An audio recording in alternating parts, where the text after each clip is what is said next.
Hi, so I'm going to go ahead and do a demo of the Python virtual mixer and visualizer. Now, I will say ahead of time I could not get the mixer portion of the project to work, mostly due to the packages that I initially chose to work with were not ideal for the specific tasks I wanted to accomplish. I have been looking into using PyAudio, which does real-time analysis, but I just simply didn't have time to implement it based on all the other implementations I've done. But we will go through those main implementations. I'll do a code demo, and then we'll do an actual program demo at the end of this video. And so this shouldn't take too long. Just real quick, we're going to go over the three main packages we used. We used Pygame, which was a framework used for making games and other visually interesting objects in Python. It's a pretty easy to use framework, which is why we use it here. And it has a lot of built-in audio stuff that we could use, which is very helpful for getting the framework to work with Libroso the way that both those packages work.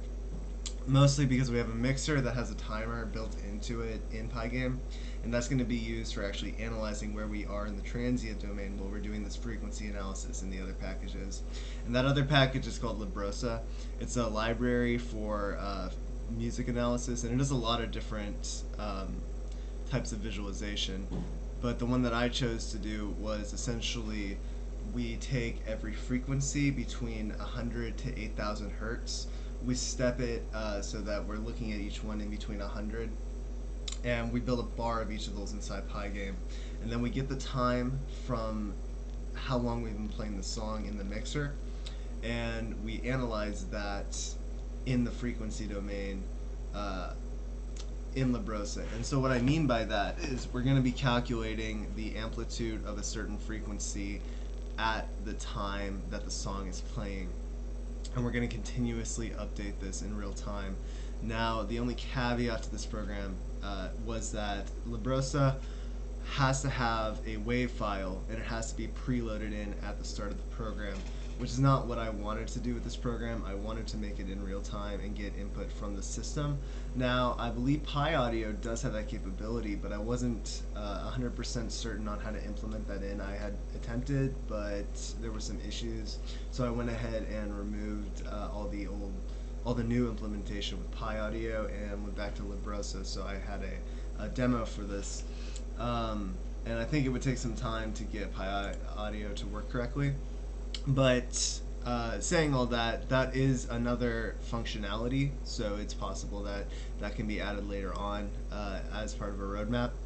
But so far we have a pretty decent visualizer with Libroso, and I'll just give a little showcase. We're going to have a color wheel that spins whenever we press the tab key. We're going to be able to pause the music, we're going to be able to increase and decrease the music, and the visualizer will scale with the volume. Which I think is a pretty nice feature of this. We'll be able to press E for exiting the program and closing it. We can also just press the X at the top of the program.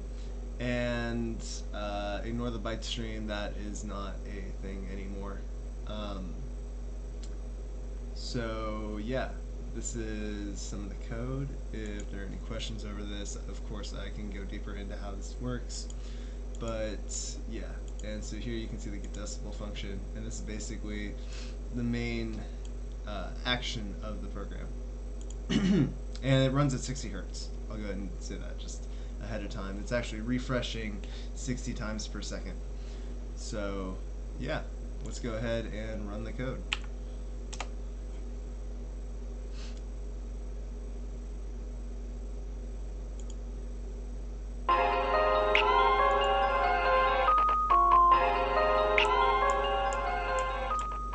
So pressing the down key, I can decrease the volume to a point where it's... I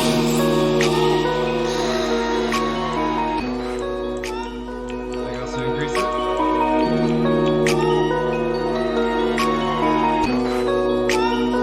Pressing the tab key, I can shift the colors.